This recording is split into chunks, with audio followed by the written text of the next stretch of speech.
आज जो हम लोग चैप्टर स्टार्ट करने जा रहे हैं उसका नाम है इलेक्ट्रोस्टैटिक्स।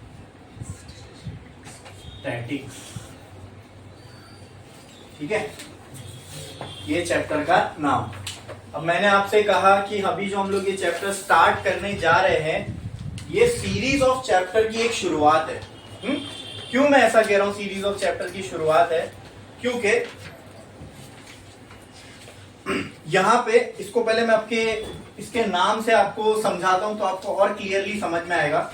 जिस तरीके से थर्मोडायनेमिक्स पढ़ाते वक्त मैंने आपको पहले उस चैप्टर का जो नाम है वो लेके समझाया था, इसमें हम लोग क्या देखने वाले, इससे बेसिक चीज और क्या हो सकती है कि हम लोग उस चैप्टर के नाम से ही शुरू कर रहे हैं, बराबर।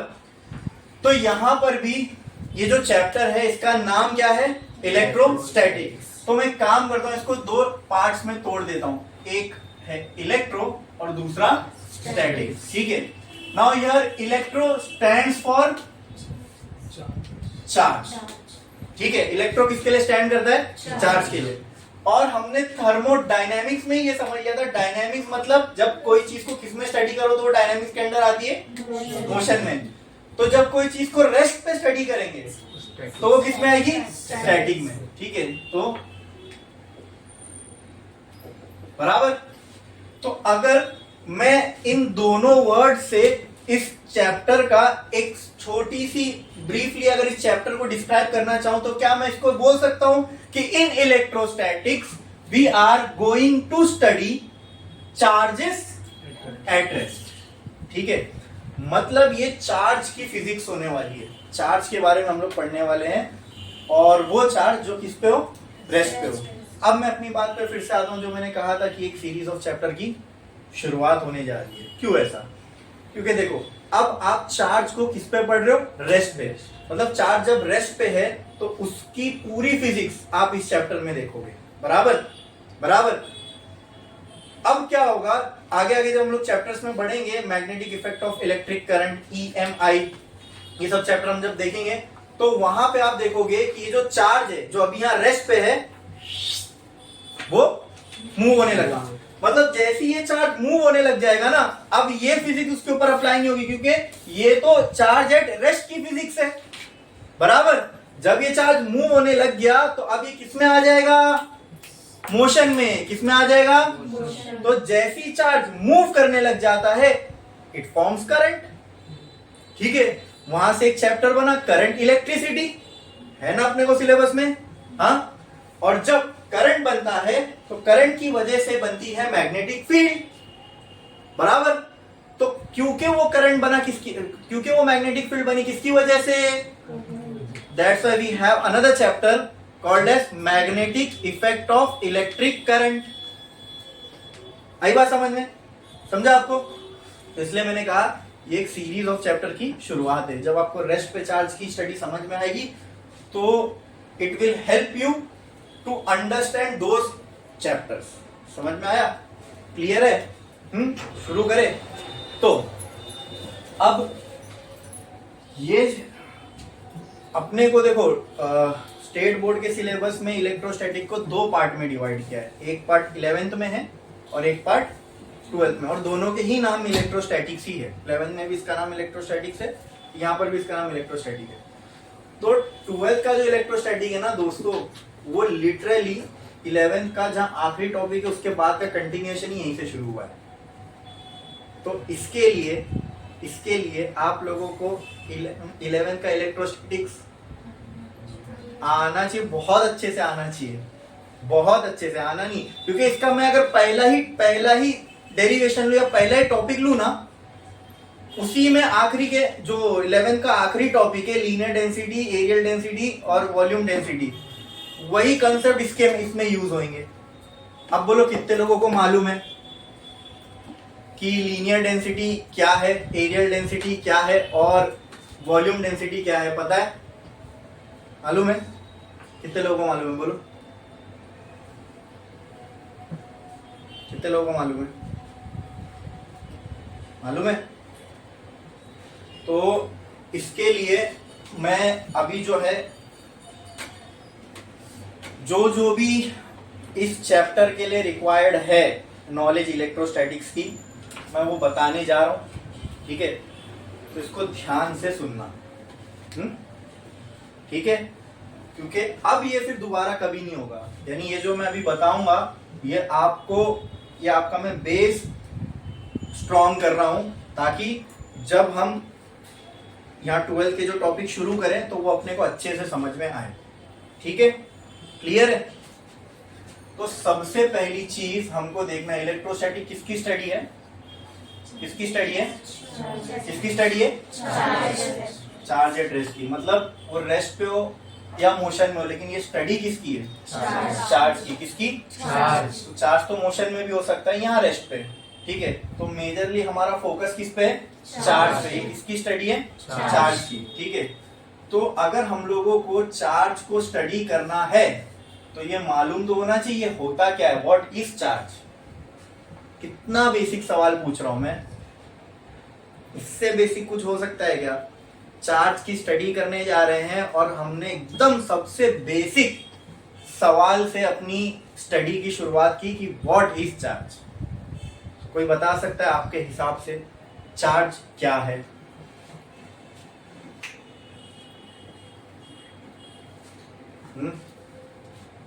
बोलो। गलत तो गलत, आपको जो लगता है वो आप बोल सकते हो, बोलो, वरना मैं फिर पूछूंगा एक एक को पॉइंट करके फिर बोलना पड़ेगा। इससे अच्छा खुद के दिमाग में जो आ रहा है बोलो ना, बिंदास, ठीक है? गलत होगा तो देख लेंगे। बोलो बोलो बोलो बोलो बोलो। What is charge?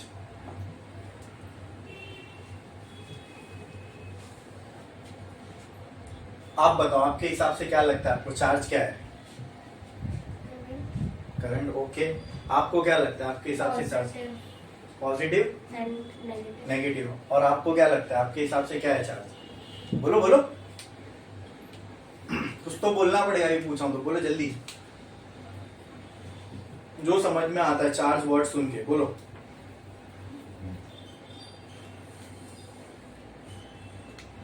आपके हिसाब से क्या है चार्ज? बोलो।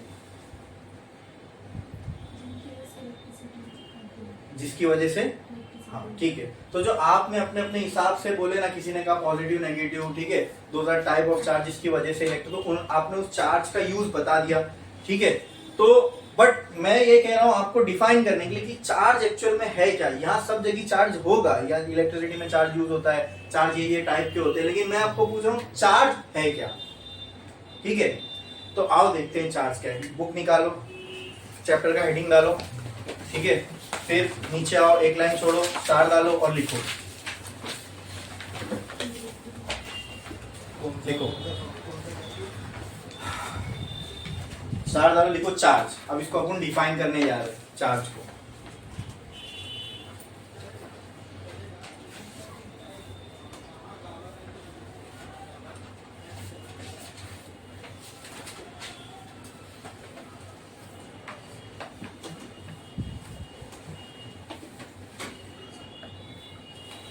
ठीक है, तो चार्ज को डिफाइन इस तरीके से करते हैं। लिखो लिखो, it is an intrinsic property of matter. It is an intrinsic property of matter. It is an intrinsic property of matter. It is an intrinsic property of matter.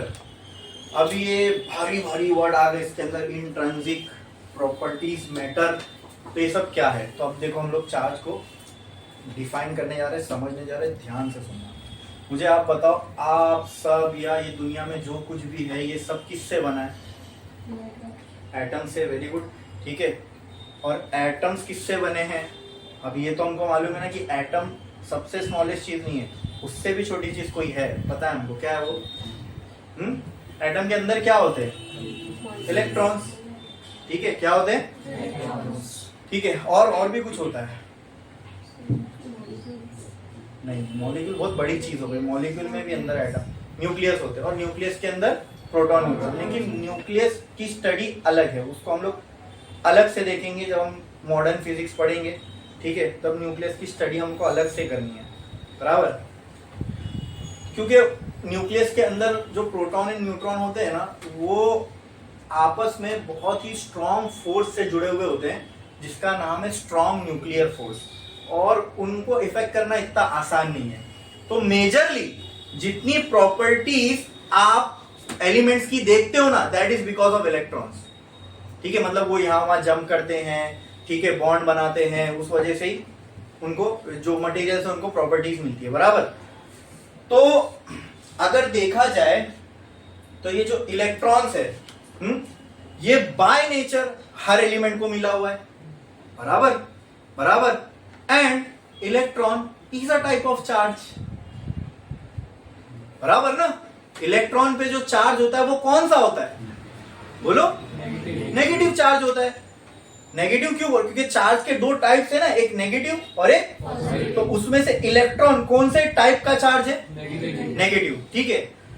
तो अभी हमने क्या लिखा, क्या डिफाइन क्या किया चार्ज को, कैसे किया, it is an intrinsic property of matter, मतलब हमारे आसपास जो भी मैटर हमको दिख रहा है, मैटर कोई भी स्टेट में हो, इतना पक्का है वो एटम से बना है, हाँ, एटम से बना है, तो उसमें सबसे फंडामेंटल चीज क्या क्या क्या वो एटम उसमें सबसे फंडामेंटल है, मतलब सबसे नीचे, मतलब मैं किसी चीज को लू काटूं ऐसा काटते जाऊं तो मैं आखिरी कहां तक पहुंचूंगा, एटम तक। लेकिन क्या एटम ही सबसे छोटी चीज है उस मैटर के अंदर, नहीं, उसके छोटी भी कोई एक चीज है क्या, अब इससे छोटा कुछ है, इलेक्ट्रॉन से छोटा मैं बोल रहा हूं, कुछ है, न्यूक्लियस तो एटम के अंदर है, ठीक है, मैं इलेक्ट्रॉन के बारे में पूछ रहा हूं कि इलेक्ट्रॉन से छोटा आपको लगता है कुछ है, है।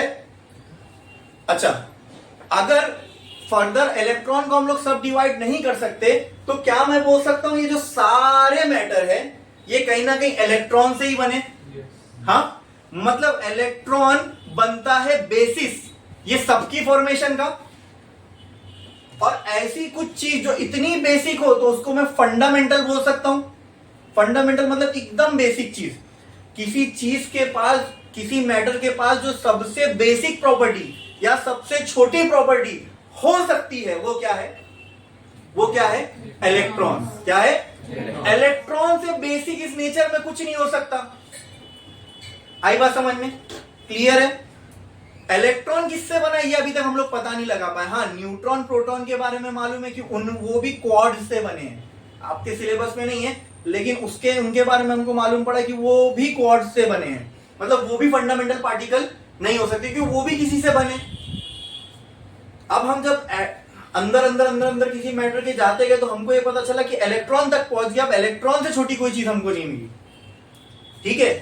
तो क्या मैं बोल सकता हूं इलेक्ट्रॉन किसी भी मैटर का सबसे बेसिक चीज है, हाँ, इलेक्ट्रॉन से बेसिक किसी मैटर के अंदर कुछ और नहीं हो सकता। आई बात समझ में।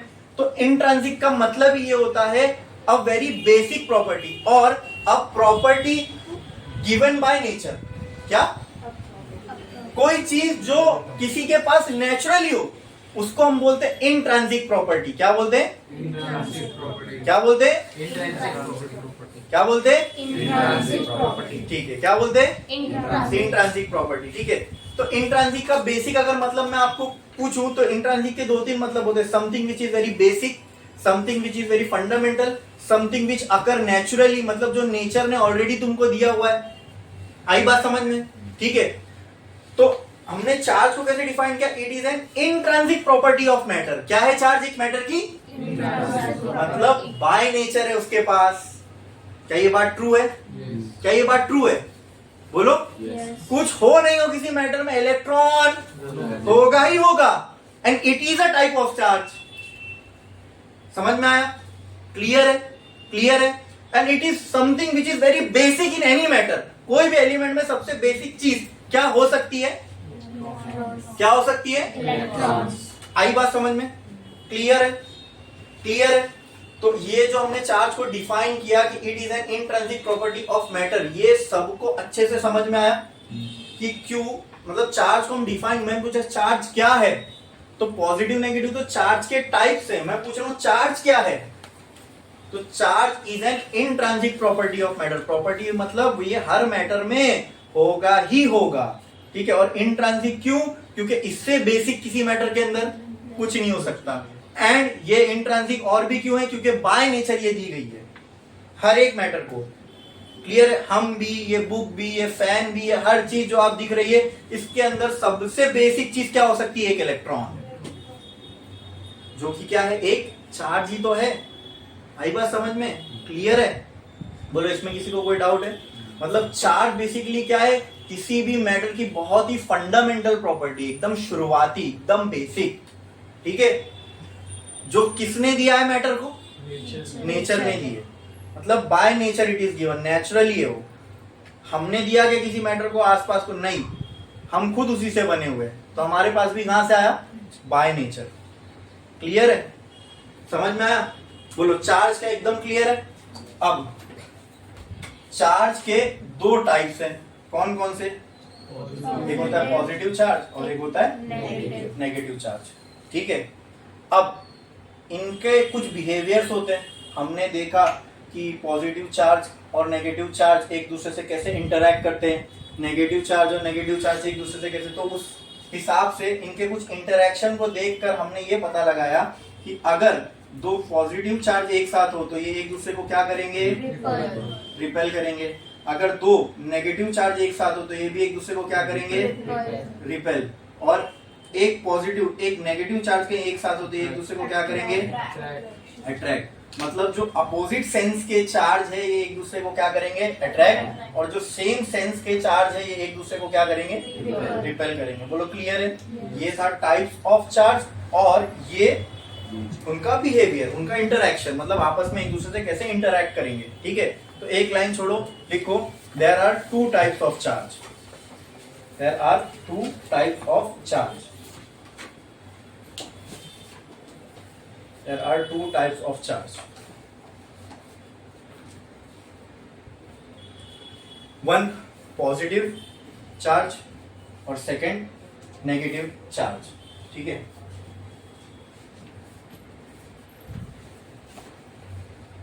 तो चार्ज को हम जो रिप्रेजेंट करते हैं वो इससे करते हैं, Q से, ठीक है। कहीं कहीं पर आपको ऐसा वाला Q भी देखने को मिलेगा, ठीक है। तो अगर पॉजिटिव चार्ज हो तो इसको हम ऐसा प्लस क्यू बोल सकते हैं, ठीक है। और अगर नेगेटिव चार्ज हो तो इसको हम ऐसे माइनस क्यू बोल सकते हैं। क्लियर है? समझ में आया? ऐसा गोला बना देंगे, गोले गोले में यूज करेंगे। बोलो क्लियर है? इतना समझा? इसमें किसी को कोई डाउट? ठीक है। अब चार्ज की कुछ प्रॉपर्टीज देख लेते हैं, ठीक है। चलो, चार्ज जो है, और इससे हमको इसका एक मैथमेटिकल रिलेशन भी मिलेगा जो बहुत काम में आने वाला है, ठीक है। ये भी लिखना नेक्स्ट पॉइंट। अच्छा, लिखो interaction of charge with each other. एक लाइन छोड़ो और लिखो interaction of charges with each other. Interaction of charges with each other. फिर उसके नीचे ये लिख देना पॉजिटिव पॉजिटिव रिपेल, ये रिपेल फिर attract. Interaction of charges with each other. Interaction of charges with each other.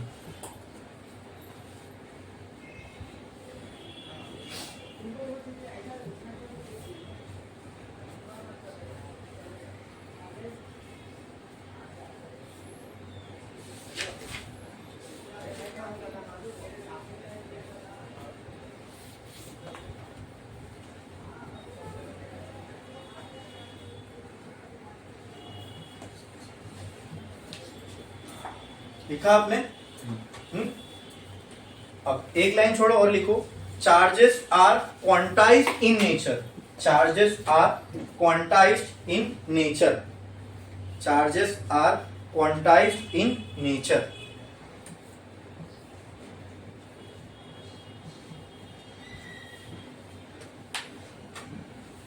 आपको चाहिए तो आप वहां पे चार्ज में जहां डेफिनेशन लिखे थे it is intrinsic property of matter, तो वहां आप इंट्रिंसिक का मतलब लिख सकते हो गिवन बाय नेचर, ठीक है।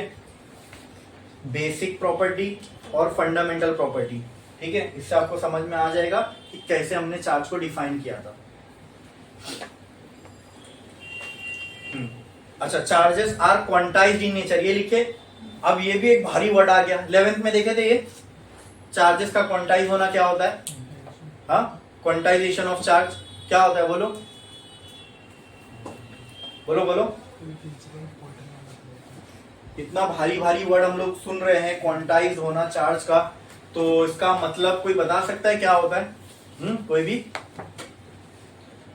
चलो मैं बताता हूं। पहले तो क्वांटाइजेशन का मतलब समझ लो, या किसी चीज को क्वांटाइज हम कब बोल सकते हैं, ठीक है? तो ये वर्ड भारी है, लेकिन इसका मीनिंग जब मैं बताऊंगा तो एकदम इजी वे में समझ में आ जाएगा। किसी चीज का क्वांटाइज होना, इसका मतलब फिक्स्ड अमाउंट में अवेलेबल होना, ठीक है? Something which is available in fixed amount is called as quantize. क्या बोलते हैं उसको? क्वांटाइज। क्या बोलते हैं? And charges are quantize in nature, इसका मतलब क्या? चार्ज जो है नेचर में ये फिक्स्ड क्वांटिटी में ही अवेलेबल होंगे। अब भी लेकिन आपको ये चीज समझ में नहीं आएगी, मैं आपको एक एग्जांपल देता हूं, इससे समझना, ठीक है? ठीक है, हमारे पास दो शॉप्स है, ठीक है? एक सुपरमार्केट है और एक नॉर्मल दूध की डेयरी है। मुझे दूध लेना है, ठीक है? अब ये जो सुपरमार्केट है, यहां पर अमूल, मदर डेयरी, ये सब ब्रांडेड मिल्क के पाउच मिलेंगे आपको, और ये जो डेयरी है यहां पर कोई ब्रांडेड नहीं। आप जाओगे तो पहले में आपको जितना चाहिए भर के दे देगा, बराबर? अब लेट से मुझे चाहिए 0.25 लीटर, 750 ml, ठीक है? मैं गया दूध की डेयरी पे, मैंने कहा 750 ml मुझे दूध दे दो, देगा? देगा, ठीक है। अब वही मैं अगर यहां जाऊं सुपरमार्केट में, तो क्या मुझे अमूल के और मदर डेयरी के पैक्स में वो 750 ml मिलेगा? नहीं मिलेगा। तो मतलब अगर मेरे पास एक ही ऑप्शन है, या तो मैं आधा लीटर लूं, आधे लीटर के बाद सीधा 1 लीटर। अगर मुझे मान लो 1.25 लीटर लेना, मतलब 1 लीटर और 250 मिलीलीटर, तो मिलेगा? यहाँ पे नहीं, लेकिन दूध की डेयरी पे मिलेगा, मिलेगा। तो इसी से हम लोग क्वांटाइज और नॉट क्वांटाइज का मतलब समझते हैं, something which is available in fix amount only. मतलब अगर आपको यहाँ सुपरमार्केट से मिल्क परचेज करना है, तो या तो आधा लीटर मिलेगा, या 1 मिलेगा, या 1.5 मिलेगा, या 2 मिलेगा। यहाँ पे 100 ml, 0.25 लीटर, 0.25 लीटर, 1.25 लीटर यहाँ पे नहीं मिलेगा। वहां पे फिक्स क्वांटिटी में ही मिल्क अवेलेबल है, फिक्स अमाउंट में। और यहाँ पे जो अमाउंट चाहिए आपको, 250 ml चाहिए, मिल जाएगा, 300 मिल जाएगा। आई बात समझ में? ठीक है। क्वांटाइज का मतलब समझ में, something which is available in fixed amount, ठीक है? यानी अगर ये आपको आधे लीटर में ही मिलेगी, ये आधे लीटर में ही आपको अवेलेबल है, और चाहिए तो फिर से और आधा ही लेना पड़ेगा, और आधा बढ़ाना पड़ेगा, फिर और आधा बढ़ाना पड़ेगा। बीच की कोई क्वांटिटी आप इसमें ले नहीं सकते। समझ में आया? क्लियर है? तो उसी तरह चार्ज भी जो है ना, ये फिक्स्ड मात्रा में अवेलेबल है। अब वो मात्रा जाननी है क्या है।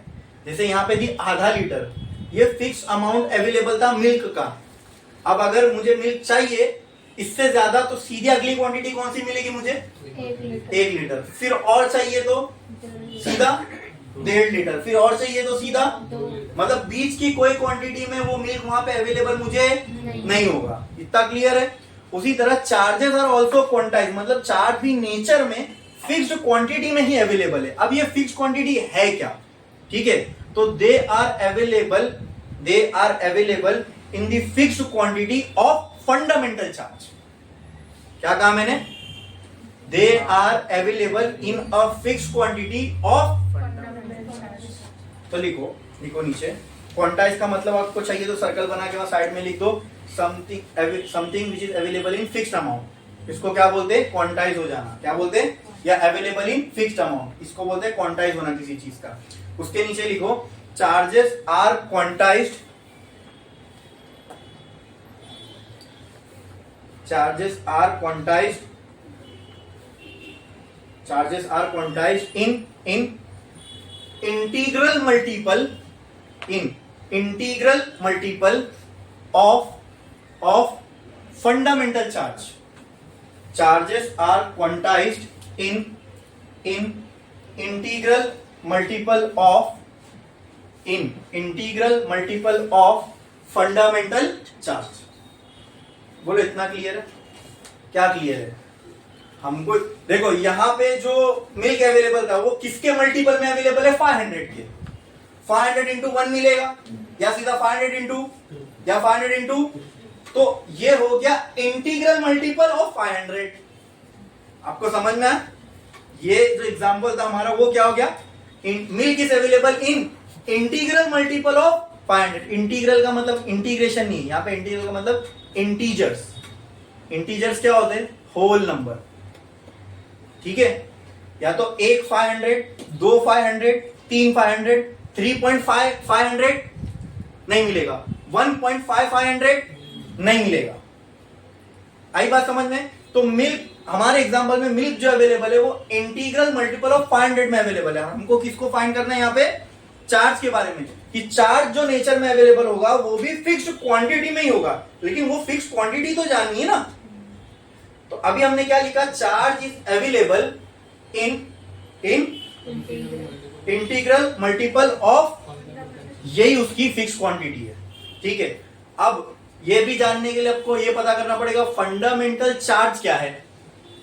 फंडामेंटल चार्ज हमने समझा था क्या है? It is a fundamental and basic property of any matter. तो आप मुझे बताओ कौन सा चार्ज किसी भी मैटर में सबसे फंडामेंटल होगा? यस, कौन सा? कौन सा? कौन सा? कौन सा? कौन सा? बस, तो चार्ज सिर्फ इलेक्ट्रॉन के मल्टीपल में अवेलेबल हो सकते हैं। मतलब क्या? समझो, एक इलेक्ट्रॉन के ऊपर जो चार्ज होता है, ध्यान से सुनना, 1.6 इंटू 10⁻⁻19 कूलम। ठीक है, चार्ज की यूनिट होती है कूलम। एक इलेक्ट्रॉन पे इतना चार्ज होता है, इसके बराबर का इतना इतना इतना चार्ज होता है। ठीक है, मतलब अगर मैं आपको भेजू नेचर में ढूंढने के लिए, जाओ मेरे लिए चार्ज ढूंढ के लाओ, तो आपको नेचर में एक इलेक्ट्रॉन के बराबर का चार्ज मिलेगा, फिर सीधा दो इलेक्ट्रॉन के बराबर का चार्ज मिलेगा। आपको समझ में आ रहा है? हाँ, अगर मैं आपको बोलूं मुझे 2.5, मतलब ये नंबर को 2.5 से मल्टीप्लाई करो, जो भी आंसर आएगा, मैं बोलूंगा आपको इतने क्वांटिटी का, इतने कूलम का चार्ज मेरे लिए ढूंढ के लाओ, ये तुमको मिलेगा क्या? नहीं मिल सकता। जैसे वहां मिल्क के केस में 0.25 लीटर मिल्क नहीं मिल सकता, 750 ml अगर चाहिए तो मल्टीपल 500 के मल्टीपल में ही आपको वो अवेलेबल फिक्स क्वांटिटी उसकी उसमें ही अवेलेबल होगा। उसी तरह चार्ज नेचर में कैसे अवेलेबल है? किसकी फिक्स क्वांटिटी के? फंडामेंटल चार्ज की फिक्स क्वांटिटी में अवेलेबल है। ठीक है, अगर आप नेचर में चार्ज को ढूंढने गए तो आपको कैसा मिलेगा चार्ज? एक इलेक्ट्रॉन के बराबर का चार्ज मिलेगा, फिर सीधा, फिर सीधा, फिर सीधा। अगर मैं चाहूं कि मुझे 3.5 इलेक्ट्रॉन के बराबर का चार्ज मिले तो मिलेगा क्या? नहीं, क्योंकि अभी तो हमने डिस्कस किया ना, इलेक्ट्रॉन को हम नहीं तोड़ सकते। ठीक है, तो अच्छा, वो तोड़ने वो उससे समझोगे तो भी ये चीज समझ में आएगी, और यहां से हम लोगों को जो फिक्स क्वांटिटी चाहिए थी चार्ज के लिए वो भी एकदम क्लियर हो गई। और कैसे हमने इलेक्ट्रॉन को समझे? क्योंकि हमने लिखा है कि charge is available in multiple integral multiple of fundamental charge. और फंडामेंटल किसी भी मैटर के अंदर सबसे फंडामेंटल, सबसे बेसिक चीज क्या हो सकती है? इलेक्ट्रॉन। सबसे छोटी चीज है, सबसे बेसिक चीज क्या हो सकती है? और इट इज अ चार्ज। तो वही एक, उसी को हम इलेक्ट्रॉन को हम क्या मान के चलते हैं? इट इज अ तो हमारे लिए फंडामेंटल चार्ज कौन सा? एटम के अंदर दो चार्ज है, एक प्रोटॉन और एक पॉजिटिव, और ये, लेकिन प्रोटॉन का इंटरेक्शन नहीं होता है आसपास के एलिमेंट से। ठीक है, ज्यादा जो 99% ऑफ टाइम जो एटम इंटरैक्ट करते हैं एक दूसरे से, किसकी वजह से करते हैं? इलेक्ट्रॉन की वजह से। आई बात समझ में? जो भी प्रॉपर्टीज हम देखते हैं या जो चेंज होती है केमिकल रिएक्शन करने से या किसी को किसी चीज में मिक्स करने से, that is due two electron. भाई अगर एक प्रोटॉन न्यूक्लियस से निकल गया ना, मतलब आप समझे से इलेक्ट्रॉन उड़ के जाता है ना एक से दूसरे शेल में, वापस आता है तब दूसरे एलिमेंट के साथ बॉन्ड बनाता है। अगर एक प्रोटॉन अगर न्यूक्लियस से खाली निकल गया ना, that becomes a nuclear bomb. ठीक है, उसको न्यूक्लियर फिजन बोलते हैं। जब मतलब वो न्यूक्लियस का ब्रेक होना होता है, उसको रेडियो एक्टिविटी बोलते हैं। It is a nuclear phenomena which is very dangerous. ठीक है, और उसको फोड़ना इतना आसान है भी नहीं। ठीक है, that is why we consider, तो जो भी इंटरेक्शंस हो रहे हैं that are because of electron, and that is why we consider electron as a fundamental charge. आई बात समझ में? तो नेचर में जो चार्ज अवेलेबल है, ठीक है, वो किसकी फिक्स क्वांटिटी में अवेलेबल मिलेंगे आपको? इलेक्ट्रॉन की, चाहे पॉजिटिव हो चाहे नेगेटिव हो। मतलब अगर मैं ये बोल सकता हूं कि चार्ज, इसको मैं क्यू से रिप्रेजेंट कर रहा हूं, are available in integral multiple. Integral मतलब 1 2 3 4, यानी नेचर में मुझे जो चार्ज मिलेगा या तो एक इलेक्ट्रॉन के बराबर का मिलेगा, या 2 इलेक्ट्रॉन के, या 3.5 इलेक्ट्रॉन के बराबर नहीं मिल सकता। तो इंटीग्रल मल्टीपल ऑफ व्हाट? हाँ, इलेक्ट्रॉन, या ठीक है फंडामेंटल चार्ज। जो फंडामेंटल चार्ज क्या है? इलेक्ट्रॉन। अब एक प्रोटॉन पे कितना चार्ज होता है? इतना ही होता है, खाली पॉजिटिव में होता है। आई बात समझ में? तो अगर मैं पॉजिटिव चार्ज भी ढूंढने जाऊं नेचर में, तो क्वांटिटी कितनी कूलम की मिलेगी? इतनी। बस उसका जो साइन होगी वो क्या होगी? उसका जो नेचर होगा वो कैसा होगा? वो पॉजिटिव होगा। आई बात समझ में? क्लियर है? ठीक है। तो मतलब चाहे पॉजिटिव चार्ज हो चाहे नेगेटिव, ये दोनों भी चार्ज किसके मल्टीपल में तुमको नेचर में मिलेंगे? फंडामेंटल चार्ज के मल्टीपल में, जहां पे n की वैल्यू क्या क्या हो सकती है? वेरी गुड, 1 2 3 4, ठीक है, इंटीजर्स। क्लियर है? समझ में आया? पक्का? और चार्ज की जो यूनिट होती है वो क्या होती है? कूलम्स। ठीक है, इसको रिप्रेजेंट करते हैं सी से। क्लियर? इसमें किसी को कोई डाउट है? चार्जेस के बारे में अभी तक हमने क्या देखा? चार्ज क्या है? तो charge is something which is very basic in any matter, any element. जो सबसे बेसिक किसी चीज, किसी एलिमेंट के अंदर तुमको मिलेगा वो क्या होगा? चार्ज। जैसे कि that is why electron is called as what type of charge? Fundamental. It is very basic, it is very fundamental. ठीक है, that's why electron is called fundamental charge. Okay, okay, ठीक है। ये हमने चार्ज के बारे में देखा। फिर चार्ज के टाइप्स देखे, पॉजिटिव नेगेटिव कैसे इंटरेक्ट करते हैं, नेगेटिव पॉजिटिव कैसे इंटरेक्ट करते हैं, वो सारी चीजें समझ में आई। ठीक है, अच्छा। फिर हमने देखा चार्जेस की एक property, which is charges are quantized in nature. मतलब चार्ज आपको फिक्स क्वांटिटी में ही मिलेंगे नेचर में। वो फिक्स क्वांटिटी क्या है? इतनी। हाँ, अब ये क्या है? एक इलेक्ट्रॉन का चार्ज। मतलब अगर आप मैं नेचर में चार्ज ढूंढने जाऊं तो एक इलेक्ट्रॉन के बराबर मिलेगा, या 2 इलेक्ट्रॉन। अगर मैं चाहूं कि मुझे 2.5 इलेक्ट्रॉन के बराबर का चार्ज मिले, तो ये हो सकता है क्या? नहीं। So it explains that charges are available in fixed amount. Means उसको मैं क्या बोल सकता हूं? Charges are quantized in nature. अब समझ में आया क्वांटाइज्ड का मतलब कैसे? फिक्स क्वांटिटी में। पहले मैंने आपको एग्जांपल दिया फिक्स क्वांटिटी वाला, फिर हमने वो एग्जांपल से चार्ज को समझा कि चार्ज कैसे क्वांटाइज्ड इन नेचर में। बोलो क्लियर है? हाँ, पक्का? पक्का? ठीक है। ये लिखे आपने। तो क्या मैं वो जो मैंने अभी स्टेटमेंट कहा charges are quantized in nature, क्या उससे मैं ये मैथमेटिकल रिलेशन लिख सकता हूं? चार्ज जो है ये इलेक्ट्रॉन के ही मल्टीपल्स में अवेलेबल होंगे, या तो एक इलेक्ट्रॉन के बराबर, या 2 या 3। समझ में आया ना? तो n की वैल्यू यही सब हो सकती है। हाँ, क्लियर? माइनस में भी हो सकती है, प्लस में भी हो सकती है। नेगेटिव हुआ तो माइनस लग जाएगा, और पॉजिटिव हुआ तो प्लस लग जाएगा, लेकिन जो क्वांटिटी है वो यही रहेगी। क्लियर? क्लियर? समझा के नहीं? बोलो समझ में आया? पक्का? करो कॉपी है जल्दी।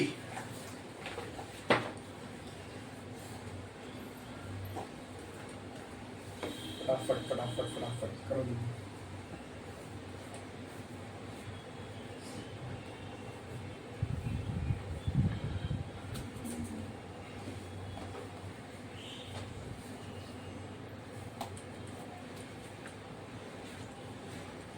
और आप साइड में कहीं पे भी लिख सकते हो, अगर लिखना हो तो electron is a fundamental charge. ये जो स्टेटमेंट लिखे उसके नीचे आपने ये लिखे तो उससे भी आपको समझ में आ जाएगा कि electron is a fundamental charge, क्योंकि हमने लिखा है कि charges are available in integral multiple of fundamental charge. और यहाँ पे फंडामेंटल की जगह हमने क्या किसकी साइन पुट की है? इलेक्ट्रॉन की। So electron is a fundamental charge, मतलब सबसे basic. Clear? Okay. Now next लिखो, charges follow law of conservation.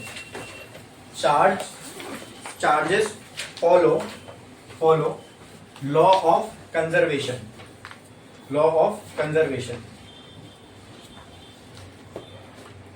Law of conservation. एक लाइन छोड़ो और लिखो which means that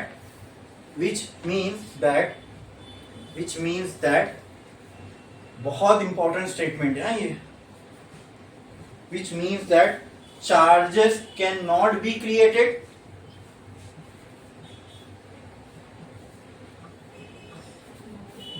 nor be destroyed, nor be destroyed, nor be destroyed. Charges cannot be created and nor be destroyed. And the total amount of charge and the total amount of charge and the total amount of charge and the total amount of charge in the universe remains constant. तो क्या ये same ऐसे law statement इसका law of conservation of energy के जैसा ही लग रहा है, खाली इसकी एनर्जी की जगह पे क्या आ गया, चार्ज आ गया। तो किसी चीज का कंजर्व होना दोस्तों इसका मतलब यही होता है कि वो उसका टोटल अमाउंट कभी चेंज नहीं होगा, उसका टोटल अमाउंट कभी चेंज नहीं होगा। जैसे एग्जांपल, अगर ये एक सिस्टम है, ये एक सिस्टम है, ये दोनों को रब करूं, ठीक है, और इसमें से इसमें अगर मान लो चार्ज का कुछ ट्रांसफर हो गया, चार्ज ट्रांसफर हो सकता है, हो गया। मान लो इसके अंदर 100 कूलम का चार्ज था और इसमें 50 कूलम का चार्ज था, दोनों मिला के कितना हुआ 150, ठीक है। अब इसमें से मान लो 50 इधर चला गया तो इसमें कितना बचा, या मान लो इसमें से 25 इधर चला गया तो इसमें कितना बचा, और इधर 75। तो भी टोटल अभी भी कितना है, टोटल अगर देखो तो मतलब टोटल सिस्टम में चार्ज कितना है 150, जितना पहले था। चार्ज ट्रांसफर होगा लेकिन the total amount of charge in the universe will always remain. मतलब इसका मतलब क्या, मैं ये बोल सकता हूँ जैसे एनर्जी के लिए कहा था हमने कि इस यूनिवर्स के बनते वक्त जितनी चार्ज की जरूरत थी इसके खत्म होने, मतलब जब तक भी, अब भी ये रहेगा, जब भी खत्म होगा, तो इसके एग्जिस्ट करने के लिए जितनी चार्ज की जरूरत थी बनाने वाले ने इसमें डाल दी। अब कोई नया चार्ज, एक नया चार्ज भी हम क्रिएट नहीं कर सकते और एक चार्ज को भी हम डिस्ट्रॉय नहीं कर सकते। आई बात समझ में? तो जितने चार्ज यूनिवर्स में वो क्या है, कांस्टेंट। तो सिर्फ हम लोग चार्ज का क्या कर सकते हैं, ट्रांसफर, एक जगह से चार्ज दूसरे जगह ट्रांसफर, लेकिन टोटल अमाउंट वो चार्ज का क्या रहेगा, कांस्टेंट। ऐसा नहीं एक जगह से दूसरी जगह का तो गायब हो गया, कहीं एग्जिस्ट ही नहीं कर रहा, नहीं, ऐसा नहीं। तो total amount of charge will always remain constant. बोलो क्लियर है? तो चार्ज फॉलो करता है लॉ ऑफ कंजर्वेशन को, ये भी चार्ज की प्रॉपर्टी है, ठीक है। देखे थे 11 में ये सब देखे थे ना 11 में, हाँ। अरे ये सब बहुत बेसिक प्रॉपर्टी है चार्ज की, मतलब मैं इतना बेसिक आपको बता रहा हूं ना, ये तो सिर्फ अभी तक हम लोग चार्ज के बारे में डिस्कस कर रहे हैं, सिर्फ चार्ज के बारे में। तो चार्ज पे कभी इतनी चर्चा हुई है, हाँ, लेकिन अपन हर चीज देख रहे हैं, नहीं जो एकदम बेसिक से बेसिक हो, जो भी अपने को काम में आ सकता है, वो सारी चीजें हमने चार्ज के बारे में देखी, ठीक है। तो चार्ज क्या है, it is a intrinsic property of any matter. सबसे बेसिक चीज किसी भी मैटर में क्या हो सकती है, चार्ज दो तरीके के होते हैं, एक दूसरे से कैसे इंटरेक्ट करते हैं वो भी हमने देखा। चार्ज क्वांटाइज होते हैं और चार्ज लॉ ऑफ कंजर्वेशन को फॉलो करते हैं, ठीक है। उसका मतलब चार्ज को हम ना क्रिएट कर सकते हैं ना डिस्ट्रॉय कर सकते हैं, सिर्फ उनका क्या हो सकता है, ट्रांसफर हो सकता है। इसीलिए तो total amount of charge in the universe will be constant. बोलो क्लियर है, समझ में आया, ठीक है। अब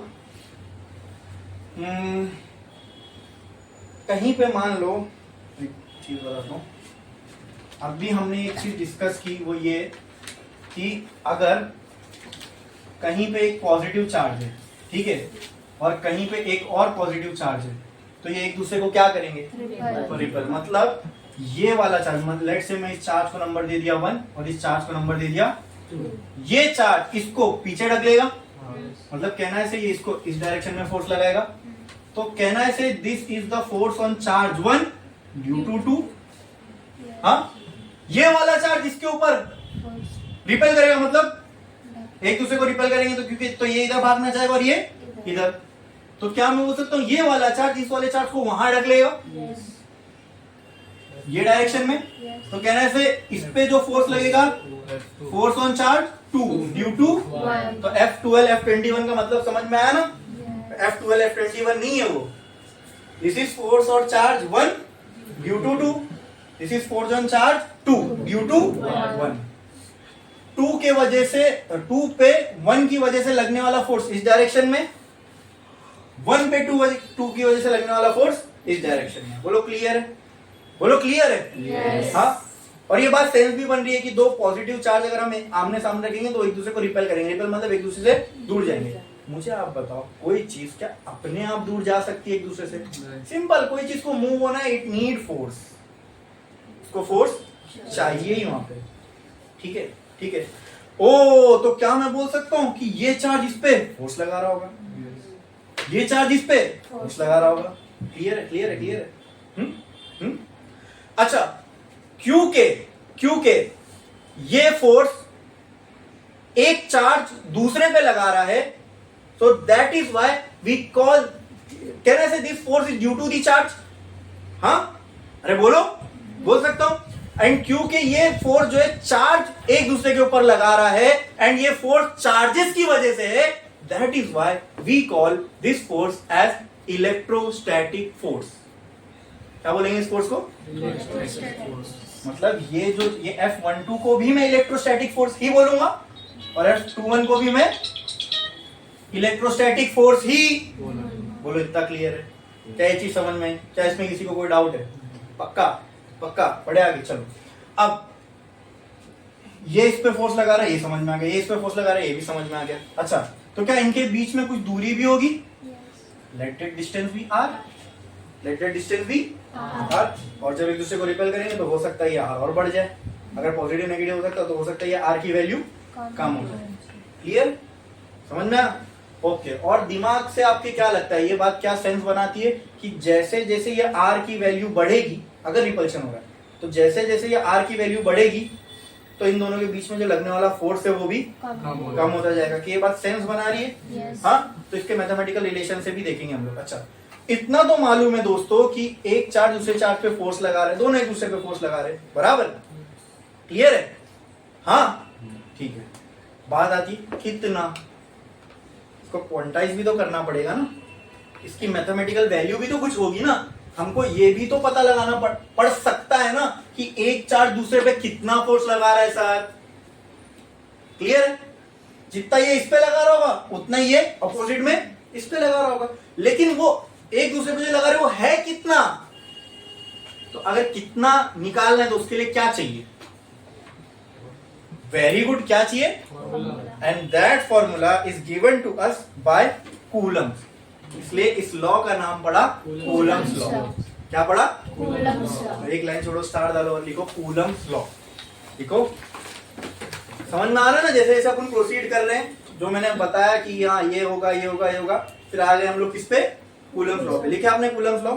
लिखो। It states that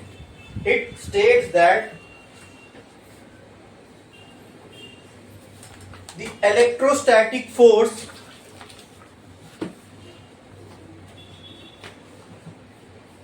of repulsion और attraction।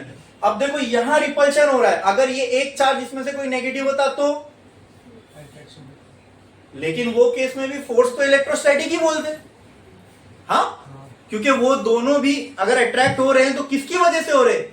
एक दूसरे के ऊपर लगने वाले फोर्स की वजह से, and that is due to charge. तो वो फोर्स भी क्या कहलाएगा?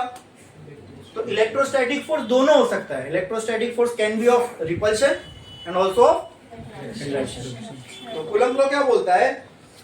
It states that the electrostatic force of repulsion और attraction between two charge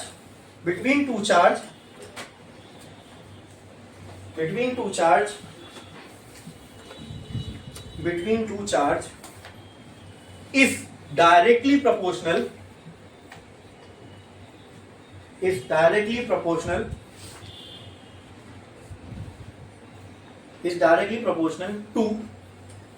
proportional to product of magnitude of two charge, is directly proportional to product of magnitude of two charge and and inversely proportional to and inversely proportional to and inversely proportional to the square of distance between them and inversely proportional to the square of distance between them, the square of distance between them. चलो अब इसको समझते हैं, ठीक है। उसके नीचे एक काम करो, ये वाला अच्छा सा डायग्राम बना लो उस स्टेटमेंट के नीचे, ठीक है। हमने फॉर ईज ऑफ अंडरस्टैंडिंग दोनों पॉजिटिव लिए, फॉर ईज ऑफ अंडरस्टैंडिंग, ठीक है। दोनों नेगेटिव भी ले सकते हो, एक नेगेटिव एक पॉजिटिव भी ले सकते हो।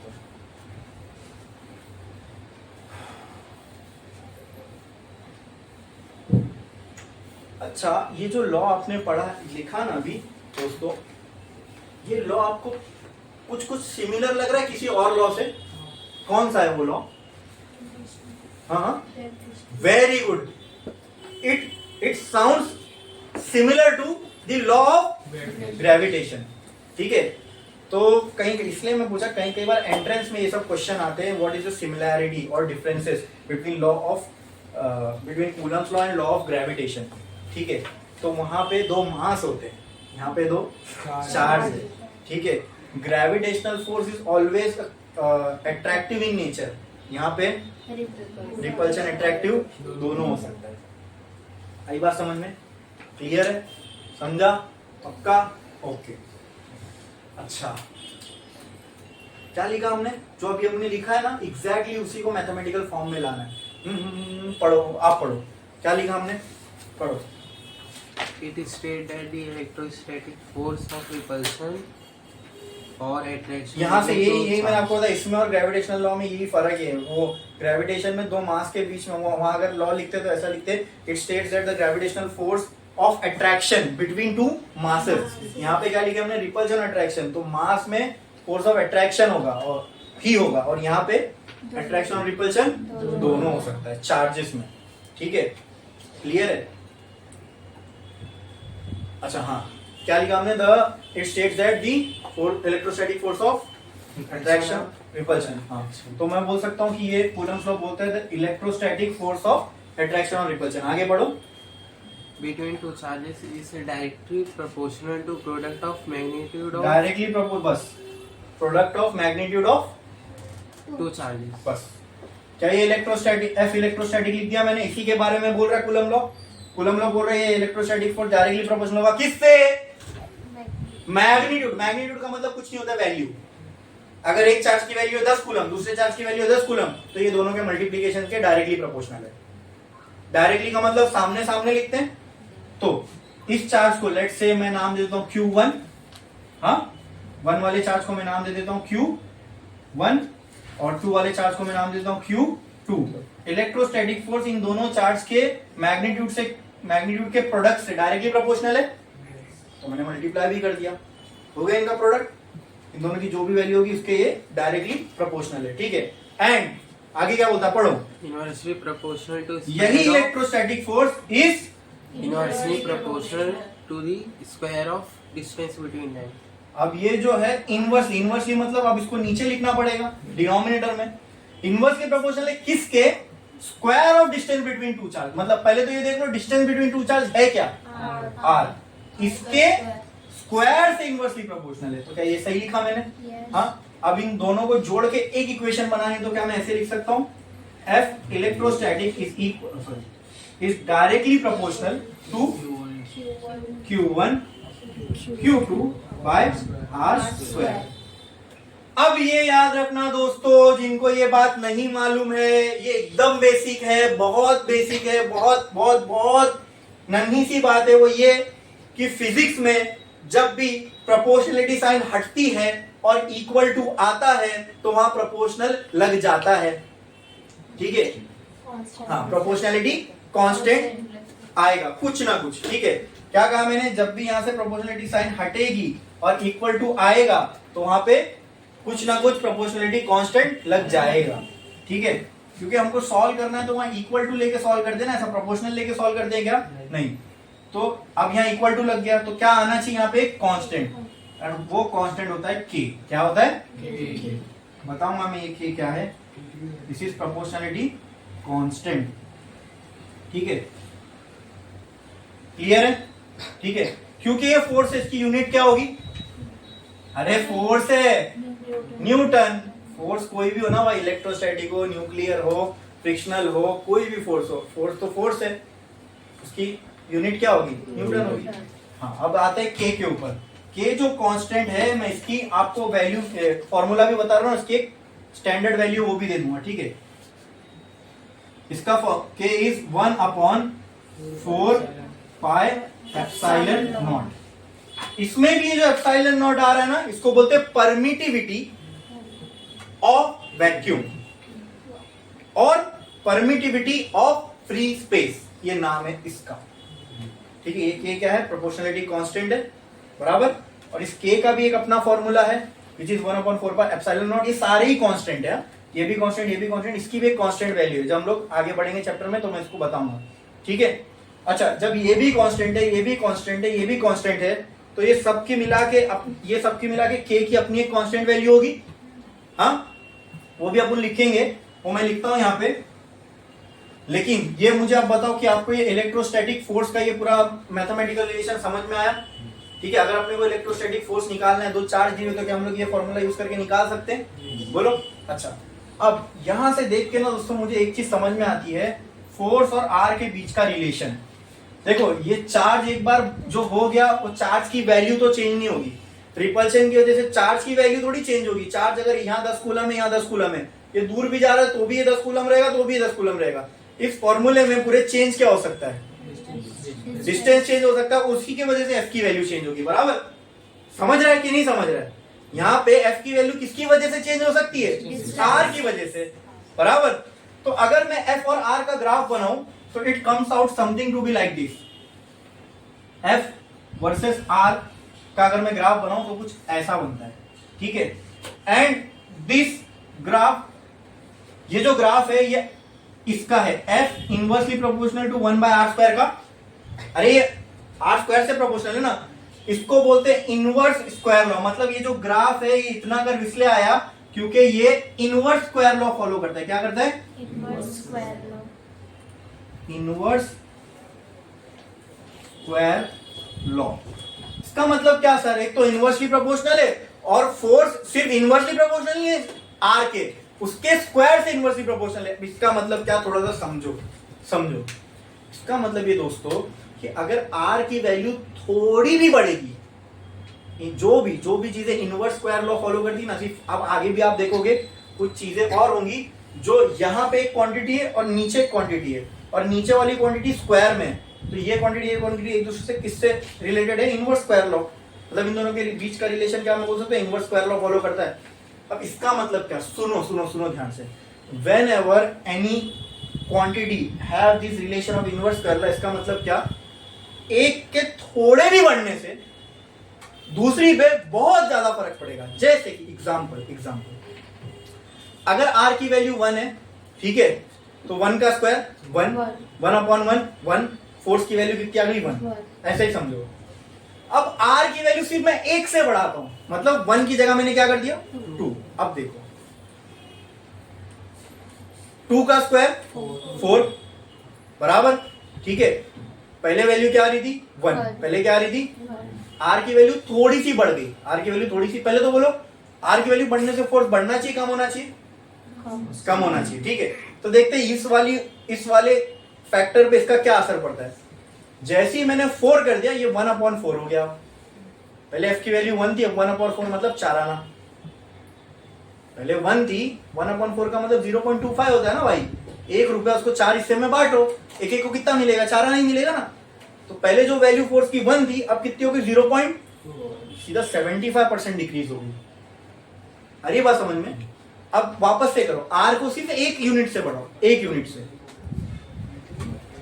3, तो 1/9 हो जाएगा। अब 1/9 की वैल्यू करोगे तो इससे भी और डबल टिबल कम आएगी। मतलब अगर आर को हम थोड़ा सा बढ़ा रहे हैं तो फोर्स में बहुत ज्यादा चेंज आ रहा है। आई बात समझ में? तो जब भी कोई दो चीज इनवर्स स्क्वायर लॉ को फॉलो करती है तो उनमें आपको ये रिलेशन देखने को मिलेगा। कोई एक चीज बहुत छोटी मात्रा से भी बढ़ेगी तो दूसरी पे उसका चेंज बहुत ज्यादा देखने को मिलता है, क्योंकि उसके स्क्वायर से इनवर्सली प्रोपोर्शनल है। बोलो क्लियर है, समझ में आया? पक्का? इसमें किसी को कोई डाउट है? कूलम्स लॉ पूरा समझा? ठीक है, ये फोर्स का फॉर्मूला है। कोई दो चार्ज के बीच में इलेक्ट्रोस्टैटिक फोर्स है, या चार्ज कहीं पे आपको दिखे दो जिनके बीच का आपको फोर्स निकालना है, तो ये निकाल सकता है। अब इसका एक और वेक्टर फॉर्म है, वो 11th में था, बट अब हम लोग उसका काम नहीं, इसका काम रहेगा, तो ये देखना है जरूरी है। ठीक है, ये मालूम होना चाहिए फॉर्मूला, इसका यूज होने वाला है अपने को। फिर के की वैल्यू मालूम होनी चाहिए, इसका भी यूज होने वाला है। क्लियर है? क्लियर है? तो कूलम्स लॉ समझ में आया, उसका मैथमेटिकल रिलेशन कैसे निकाले वो समझ में आया, फोर्स और आर के बीच में क्या रिलेशन है कूलम्स लॉ में वो समझ में आया। क्लियर है? उसका ग्राफ क्या होगा वो समझ में आया। ये सब चीजें कभी कभी ग्राफ देके पूछी जाती है एंट्रेंस में। ठीक है, समझे? क्लियर है? इसमें किसी को कोई डाउट? छापो।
पहले ये लिख लो, फिर वो उसका बताऊंगा मैं क्या है।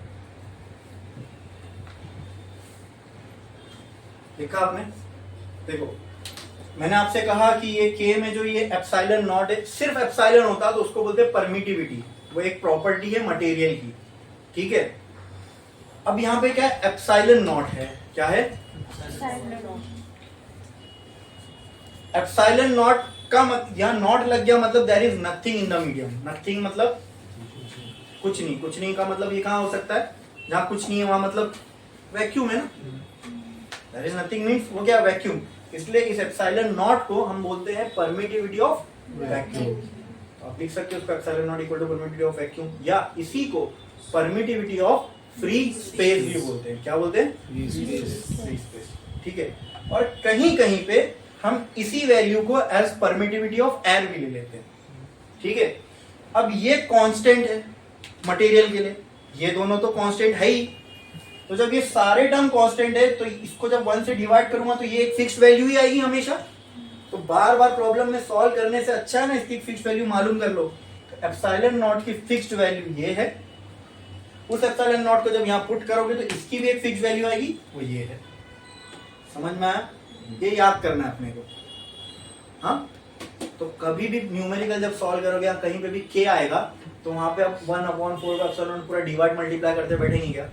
कर दिए, एक बार कर दिया, अब हमेशा वही यूज होने वाला है ना, तो करना भी नहीं है। मैंने तो आपको वैल्यू दे दिया डायरेक्ट। तो जहां एप्सिलॉन नॉट दिखा आप उसकी जगह डायरेक्ट ये लिख सकते हो। ठीक है, और जहां पे के यूज हो रहा है तो आपको ये सब कहानी लिखने की जरूरत नहीं। जहां के दिखा वहां डायरेक्टली क्या लिख देना, 9 × 10⁻²। क्लियर है? समझ में आया? तो ये दोनों कांस्टेंट वैल्यू भी बाजू में लिख लो फॉर्मूले।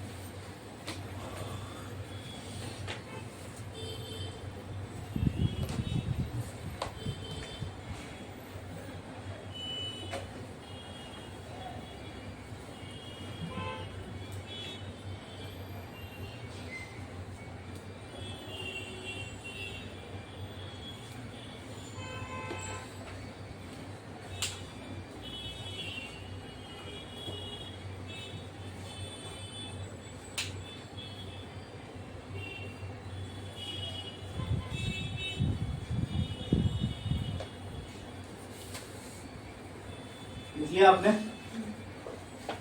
पक्का? यहां तक सबको सब चीज समझ में आई? बोलो, इसमें किसी को कोई डाउट, कोई दिक्कत, कोई परेशानी? सब अच्छे से समझा यहाँ तक? बोलो ना, कुछ भी डाउट है इसमें? बोलो, समझा अच्छे से सबको? बढ़े आगे? ठीक है। तो नेक्स्ट जो चीज हम लोग देखने वाले हैं, हाँ, अभी हमने फोर्स का फॉर्मूला देखा, ठीक है। तो क्या मैं बोल सकता हूँ यही फोर्स जो है, मतलब अगर मेरे को यहाँ पे ये निकालना रहेगा force on one due to two कितना है, तो बोलो कितना होगा? के,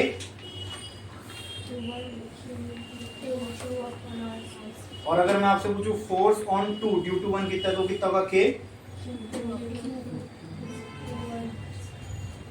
ठीक है। लेकिन अगर ऐसा कोई सिनेरियो आ गया तो मान लो यहाँ पे एक चार्ज है Q, ठीक है, लेट दिस चार्ज बी 1, यहाँ पे एक चार्ज लेट Q1 एक चार्ज है, ठीक है, पॉजिटिव, यहाँ पे एक चार्ज है Q2, यहाँ पे एक चार्ज है Q3 और यहाँ पे एक चार्ज है Q4, ठीक है। मैं आपसे ये पूछना, अच्छा इन दोनों के बीच का डिस्टेंस है R1, इन दोनों के बीच का डिस्टेंस है R2 और इन दोनों के बीच का डिस्टेंस है R3। मैं आपसे पूछता हूं, tell me what is the force on charge 1, total force, net force on charge number 1।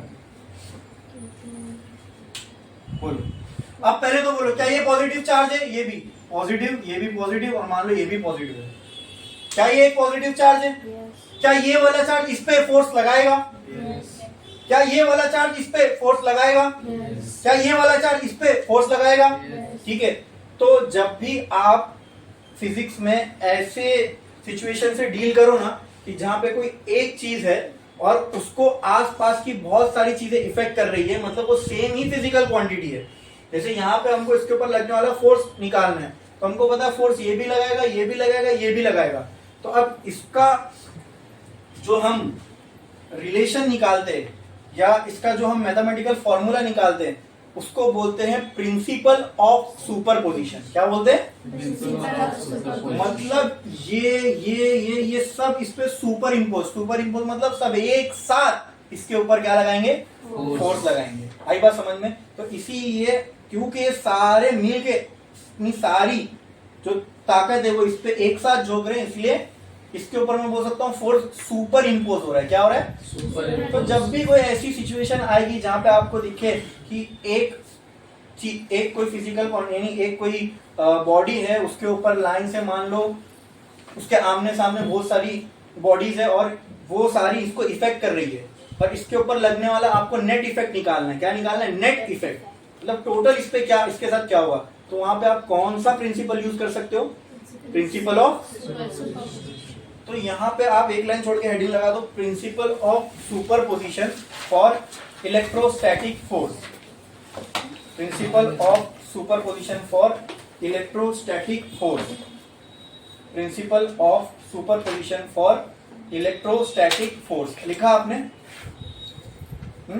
ये डायग्राम बना लो।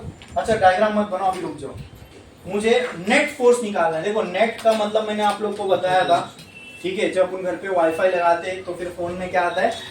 नेट। तो ये वो नेट है क्या? नहीं। नेट फोर्स का मतलब होता है टोटल। इस बॉडी पे लगने वाला मुझे क्या निकालना है? Total force. नेट फोर्स का मतलब टोटल फोर्स। तो मुझे पता है इस बॉडी पे इसकी वजह से, इस चार्ज पे इसकी वजह से भी लगेगा, इसकी वजह से, और तो इस पे नेट फोर्स कितना होगा? बोलो force on one due to two plus force on due to plus. अच्छा अब यहाँ पे अगर पांचवा चार्ज होता तो प्लस फोर्स ऑन, चलो मैं यहाँ एक और कर देता हूँ, यहाँ पे कर देता हूँ Q5, ये पॉजिटिव और इन दोनों के बीच का डिस्टेंस जो है वो R4 कर दिया, ठीक है। तो क्या आ जाएगा यहाँ पे? प्लस फोर्स ऑन, अब इसके ऊपर लगने वाला फोर्स टोटल कितना है? 1 2, यानी सारे मिलके इसके ऊपर फोर्स लगा रहे तो सारे फोर्स का एडिशन। अच्छा तो अगर मान लो ऐसे कितने फोर्स के लिए मैं, चलो छोड़ दो इसको, ऐसे कितने फोर्स के लिए मैं इसको plus force on 1 due to n, जितने भी चार्जेस होंगे उनकी वजह से लगने वाला फोर्स। समझ में आया? क्लियर है? और हर एक फोर्स का फॉर्मूला तो हमको मालूम है। नहीं मालूम है? अरे एक 1 की जगह क्या आ जाएगा बोलो? के। सब में से के कॉमन निकलेगा तो के एक ही बार लिख दो। हाँ, यहाँ पे क्या आ जाएगा? Q1 Q2 अपॉन R1 का plus Q1 upon plus upon plus upon, ऐसे ही क्या आ जाएगा? Q1 Qn upon. समझ में आया? क्लियर? पक्का? इसमें से आप एक और चीज कॉमन निकाल सकते हो, क्या? Q1 बराबर। हाथ थोड़ी ना निकलेगा, सब अलग अलग है। क्लियर है? समझ में आया? पक्का? मैं ये मान के चला कि सब में अलग अलग डिस्टेंस है, सेम डिस्टेंस भी मान सकते हो, लेकिन मेजर ये था, ये समझ में आया? बाकी वो नीचे वाली चीज तो हमको अगर एक का फॉर्मूला मालूम है तो सब में पुट करके निकाल सकते हैं। बोलो ये क्लियर है? इसको बोलते क्या? कौन सा प्रिंसिपल? मतलब कोई अगर एक बॉडी है उसके ऊपर आसपास की बॉडी 4-5 बॉडी मिल के क्या इफेक्ट उसके ऊपर लगाएगी, तो वो अगर निकालना है तो हम लोग वहाँ पे कौन सा प्रिंसिपल यूज कर सकते हैं? Principle of. जैसे यहाँ पे हमने देखा कि एक चार्ज है, उसके आसपास बहुत सारे चार्जेस है, तो मिल के सब एक इस चार्ज पे क्या नेट फोर्स लगाएंगे टोटल, उसके लिए मैंने क्या यूज किया? Principle of. क्या यही सेम कहानी 2 वाले चार्ज के साथ भी होगी? अगर 2 पे लगने वाला नेट फोर्स निकालना है तो ये सब मिलके इसके ऊपर एक फोर्स लगाएंगे। समझे ना? अभी तो समझने के लिए मैंने एग्जांपल लिया। बोलो क्लियर है? यस। छापो।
हो गया लिख के?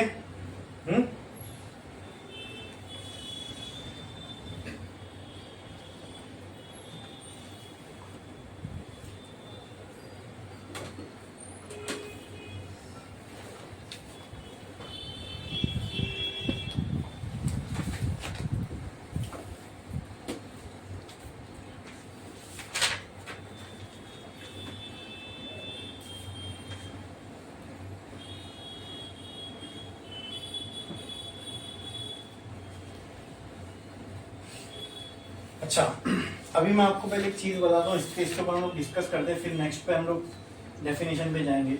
मान लो मेरे पास यहाँ पे एक पॉजिटिव चार्ज है, ठीक है? यहाँ पे मेरे पास क्या है? एक पॉजिटिव चार्ज है।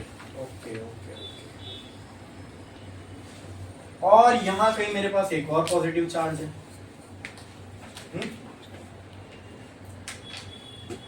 मैं इस चार्ज को इस चार्ज के करीब लेके जाना चाह रहा हूं, लेकिन ये जा नहीं रहा है। रीजन? रिपल्शन। क्या है? Very good.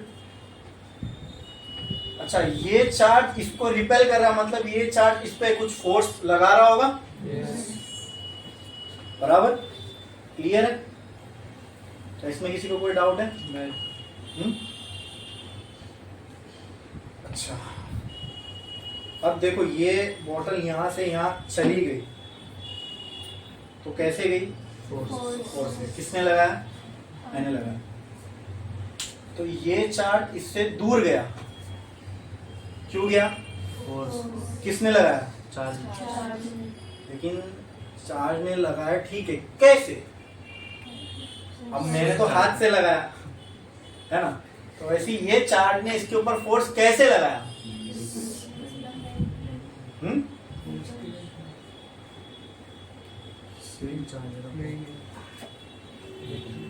मेरे पास एक ताकत है, जिस ताकत को यूज करके मैंने इस बॉटल को यहां से यहां मूव किया। नहीं, जब फोर्स चाहिए था तो उसका तरीका क्या था, मेरे पास जो एनर्जी थी वो मैंने यहाँ पे यूज की। तो उसी तरह चार्ज के पास ऐसा क्या है जिसके वजह से मैं अब वो फोर्स की वजह आपसे, चार्ज के पास एबिलिटी है फोर्स लगाने की इसके ऊपर, बट अब मैं और डीप में जा रहा हूं और आपसे ये पूछ रहा हूं वो फोर्स कहां से आया? चार्ज के पास है, लेकिन मैं ये जानना चाह रहा हूं वो फोर्स आया कहां से?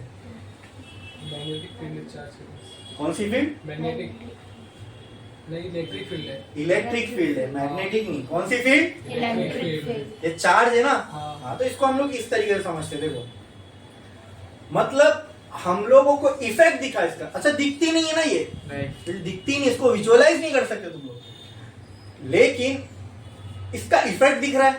इफेक्ट का मतलब असर।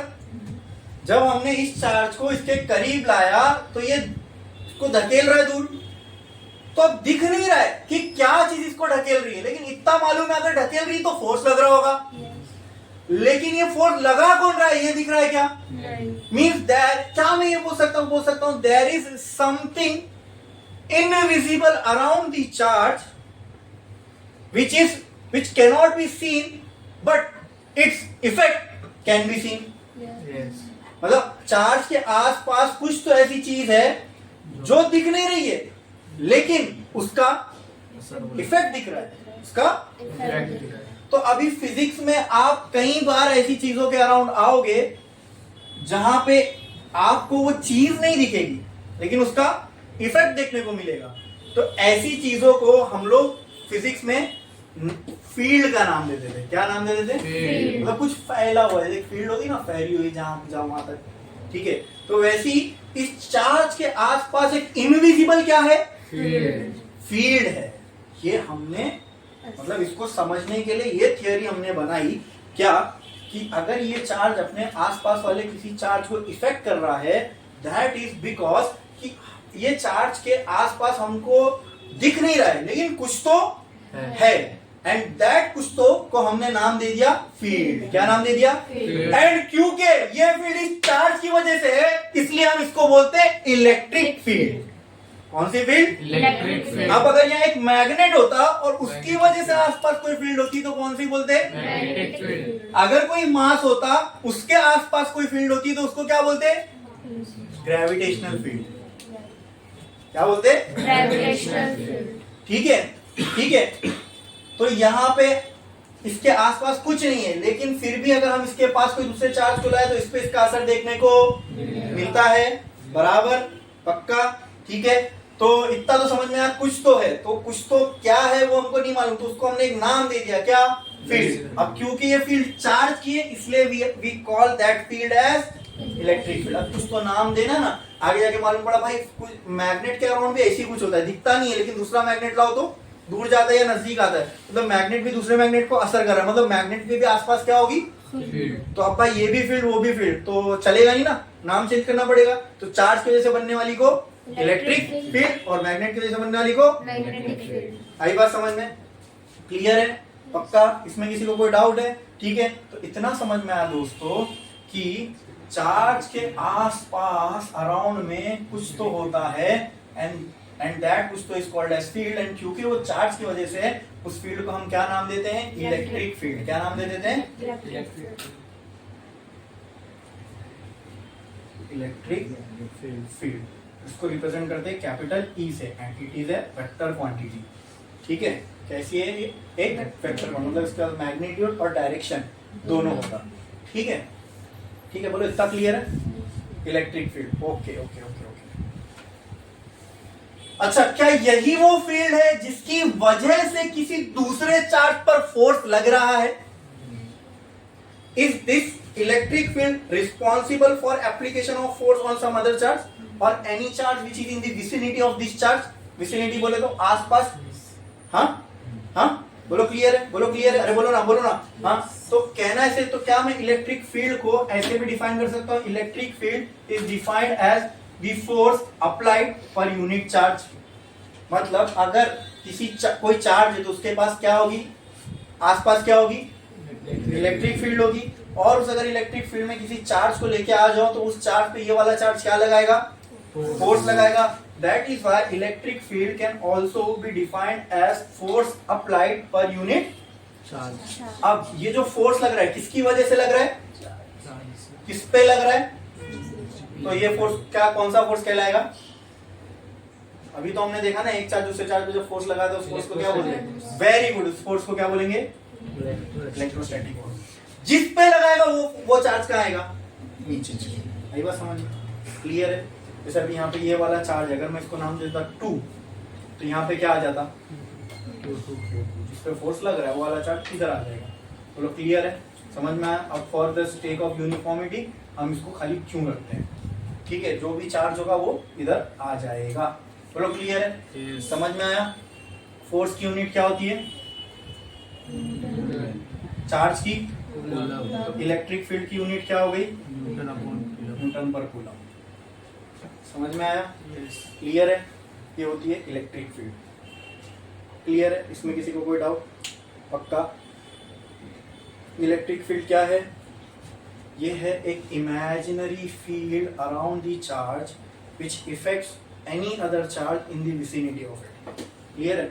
अच्छा, आपको क्या लग रहा है, जैसे जैसे मैं Q, जैसे ये Q से जैसे जैसे चार्ज से दूर जाता जाऊंगा, ये इलेक्ट्रिक फील्ड की ताकत क्या लगता है आपको? ऐसे यानी इसको रिपल्शन की ताकत हो या शायद अट्रैक्शन की ताकत, ये दोनों भी क्या हो जाएगी, कम होगी.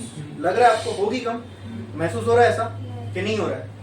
हाँ अरे बोलो ना. अगर मैं इसकी जगह एक नेगेटिव चार्ज रख देता तो ये वाला चार्ज क्या होता, इसकी तरफ अट्रैक्ट होता. लेकिन अगर मैं इसको यहां रख दूं तो हो सकता है ना हो. तो क्या किया मैंने, सिर्फ दूरी तो बढ़ाया. मतलब ये जो फील्ड है इतनी दूर पे क्या हो जाएगी, कमजोर. क्या हो जाएगी? तो क्या मैं बोल सकता हूं कि जैसे जैसे डिस्टेंस बढ़ेगा चार्ज से तो उसकी जो इलेक्ट्रिक फील्ड है उसकी वैल्यू क्या होती जाएगी, उसका मैग्नीट्यूड क्या होता जाएगा, कम. तो ऐसे कहां पे जाके इलेक्ट्रिक फील्ड जीरो हो सकती है? अरे मैं क्या बोल रहा हूँ, चार्ज से दूर जाओगे तो इलेक्ट्रिक फील्ड कम होती जाएगी, कहीं तो जीरो होगी. कितने मीटर पे जाके जीरो होगी, क्या लगता है? हाँ बोलो. हाँ, उन्होंने कहा इंफिनिटी. और किसी को कुछ लगता है? बोलो. क्या मेरा सवाल सेंस बना रहा है कि अगर मैं चार्ज से दूर जा रहा हूं तो इलेक्ट्रिक फील्ड कम हो रही है, तो कितने दूर जाने पे जीरो हो जाएगी? तो जो उन्होंने कहा एकदम ट्रू है. इलेक्ट्रिक फील्ड किसी भी चार्ज की कहां तक एग्जिस्ट करती है, एग्जिस्ट करती है. मैं ये नहीं बोल रहा स्ट्रांग होगी, एग्जिस्ट करती है. लेकिन जितना आप दूरी बढ़ाते जाओगे उतनी ताकत कम होती जाएगी, बहुत कम होती जाएगी. समझ में आया? क्लियर है? मतलब आपको मैं ये बोलूं, ये फंका एटम से बना है, इसमें इलेक्ट्रॉन है, इलेक्ट्रॉनिक चार्ज है, इसमें एक इलेक्ट्रिक फील्ड होगी, वो पता नहीं यूनिवर्स के कौन से कोने तक जारी होगी. मतलब इनफाइनाइट ना. अब जहाँ यूनिवर्स एंड होगा पता नहीं कहाँ है, वो भी तो इनफाइनाइट जैसे ही हमारे लिए. तो इसकी इलेक्ट्रिक फील्ड वहां भी इफेक्ट करती है, बहुत कमजोर होती है. पहले तो दिखता नहीं तीसरी चीज, लेकिन उसकी असर बहुत इनफाइनाइट तक है. ऐसी प्रॉपर्टी दी हुई है बनाने वाले ने इलेक्ट्रॉन्स को कि इनकी जो फील्ड है वो कहाँ तक एग्जिस्ट कर सकती है, इनफाइनाइट तक. समझ में आया? क्लियर है? ये फॉर्मूला है, मैथमेटिकल रिलेशन है किसका, इलेक्ट्रिक फील्ड का. किसका, किसका. समझ में आया? तो चलो इलेक्ट्रिक फील्ड की कुछ कुछ प्रॉपर्टीज है वो हमको देखना है. पहले इलेक्ट्रिक फील्ड आप लिख लो. लिखा आपने इलेक्ट्रिक फील्ड स्टार डाल के, स्टार डालो और लिखो इलेक्ट्रिक फील्ड. लिखो electric field.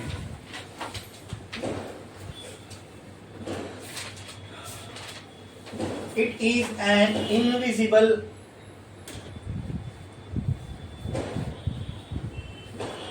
Thing around the charge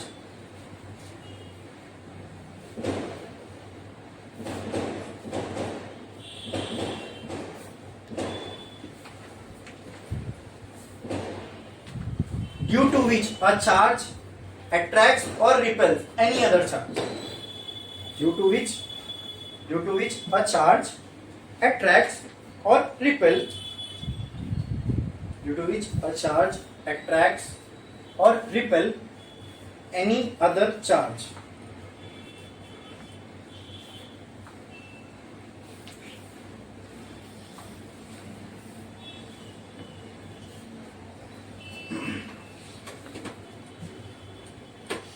okay और इसके नीचे इसका मैथमेटिकल रिलेशन लिख लो. E is equals to F E S upon Q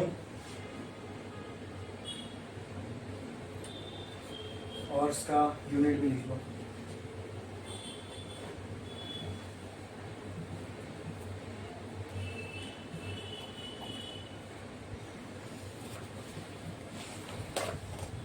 okay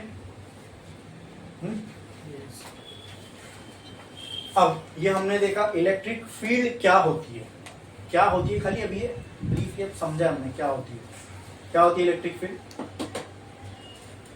एक फील्ड है, इनविजिबल दिखने वाली सी एक इनविजिबल सी चीज है, ठीक है, जो किसके अराउंड होती है?